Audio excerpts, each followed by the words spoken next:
네, 이번 사고와 관련해서 백승주 열린사이버대 소방방지학과 교수 연결해서 자세히 짚어보도록 하겠습니다. 교수님 안녕하십니까? 네, 나와 있습니다. 네, 현재까지 이 어선 침몰 원인을 파악 중이지만 이 129톤의 어선이 새벽 시간에 침몰한 이유, 보통 어떤 이유로 좀 볼 수 있을까요? 네, 뭐 추정일 수 있는데요. 일단은 예. 이게 129톤 규모면 대략 수십 미터, 약 40미터 내외로 길이 정도의 큰 어선인데요. 예.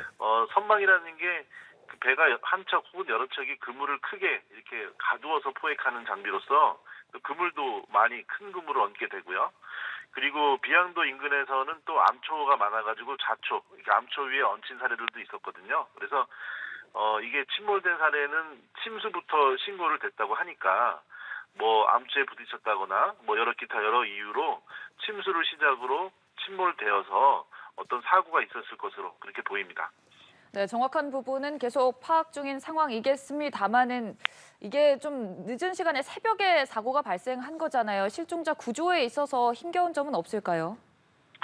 네, 일단은 그 선박 사고에서 인명피해가 있을 때 사망 원인 1위는 익사가 아니고 저체온증입니다. 지금 기상청의 해당 부분 바다 수온이 21.5도, 22도 이렇게 내외로 되고 있고요. 예.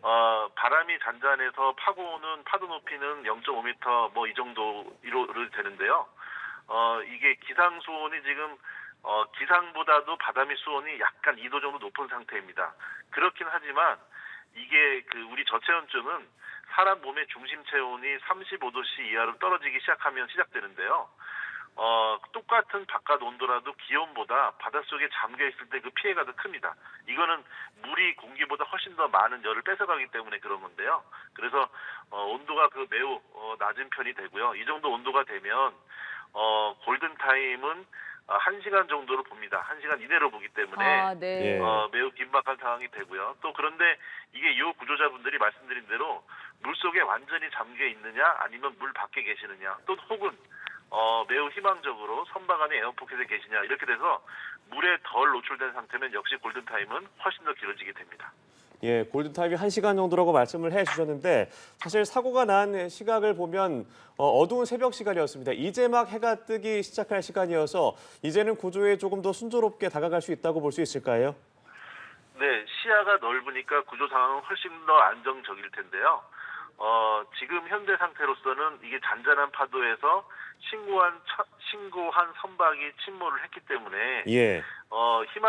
다소 희망을 조금이라도 가질 수 있는 부분은 이게 일반인 분들이 아니고 그 전문가, 어부 전문가분들이 탔던 어선이라는 점이죠. 그래서 예를 들어 저체온증이 매우 심각하다는 거를 아시기 때문에 구조자가 보이지 않는 긴박한 상황에서는 바다로 뛰어나가지 않고 구조장비가 모자라거나 부족하거나 어떤 긴박한 상황에서는 선박 안에 계시는 거로 판단하셨을 수도 있습니다.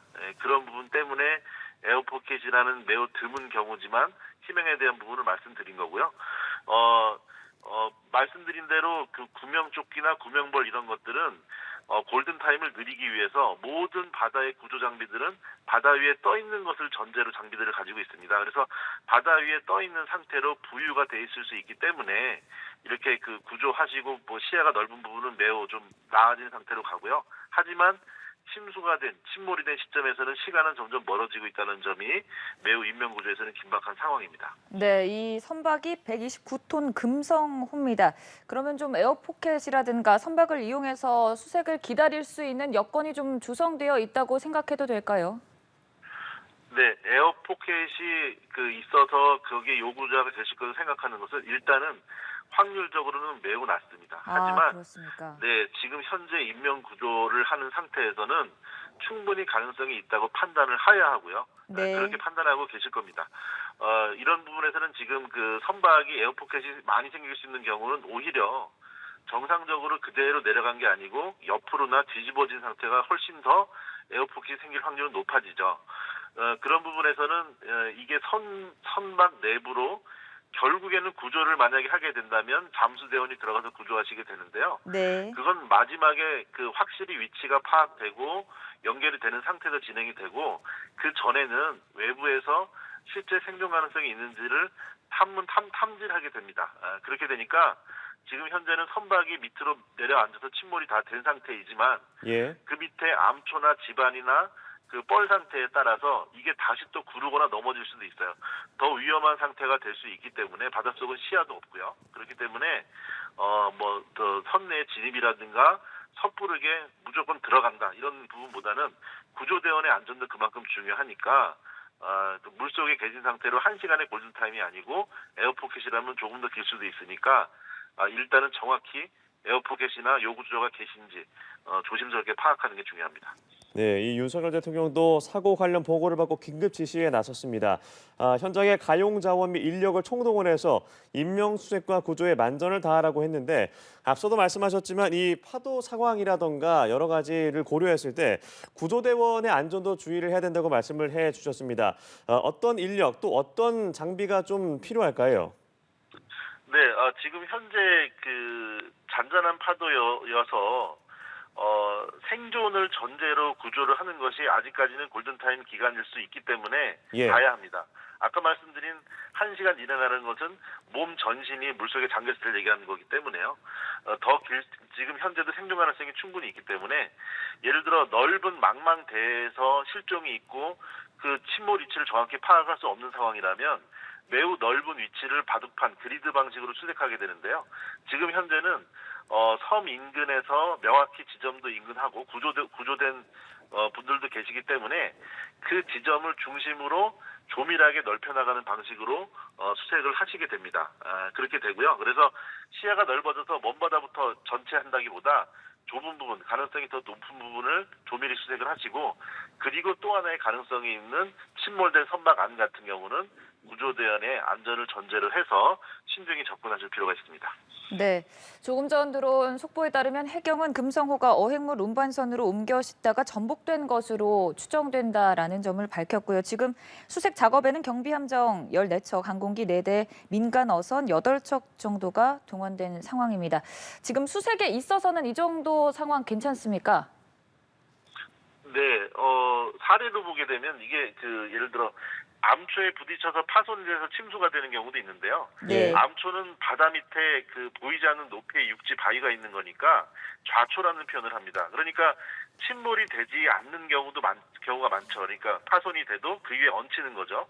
근데 지금 말씀하신 대로 어획량을 이동하는 중에 사고가 났다고 하면 이게 선박과 부두 혹은 선박과 선박 간의 사고로 보이는 거죠. 그러니까 이제 이게 그 사고 때문에 그 깊이가 있는 바다에서 어획물을 옮기다가 사고가 나서 파손이 생기고 그에 따른 침수가 돼서 침몰이 됐다고 보여지는데요. 그렇다면 이제 그 근처에 인근에 또 그 선박이 있었을 가능성이 있고 예. 그래서 또 이렇게 생존 구조자분들이 좀 많았던 경우도 되겠습니다. 근데 네. 역으로 그런데도 구조하지 못했다는 부분은 역으로 따지면 그 어부 분들께서 어선에 계신 분들께서 신속하게 바다로 나가지 못했다거나 아니면 너무나 빠르게 침수가 되니까 선박 내부에 계신 거를 판단하셨을 수도 있거든요. 네, 그런 사례도 있기 때문에 지금 이게 천천히 진행되지 않고 순식간에 진행됐을 것으로 보입니다. 그렇기 네. 때문에 오히려 조금 신중하게 접근을 하면 더 선박 안에서의 생존이나 구조도 이루어질 수 있을 거라고 좀 기대를 해봅니다. 네, 일단 승선원이 27명으로 파악이 됐고 이 중에 한국인은 16명, 나머지 11명은 외국인인 것으로 확인이 됐습니다. 통상 이럴 경우에 외교적인 대응은 또 어떻게 하는지도 궁금한데요. 네, 일단은 이게 이제 구조 상태를 보고요. 그리고 또 구조 인원도 신속하게 업데이트가 되고 내외국인 구분도 되는 걸 보면 명단까지도 이제 명단과 국적 이런 게 자세히 지금 그 판단이 됩니다. 알려주는 판단이 돼서 사고 이후의 수습 단계에서 사고 경과와 피해 규모와 또 그 국적을 살펴서 그리고 당연히 이제 국적이 집중될 수도 있고 분산될 수도 있으니까 그런 내용들을 따라서 대응하실 것으로 보입니다. 네, 알겠습니다. 일단 저희가 속보는 들어오는 대로 계속해서 전해드리도록 하고요. 교수님과는 여기까지 말씀 나눠보도록 하겠습니다. 고맙습니다. 네, 감사합니다.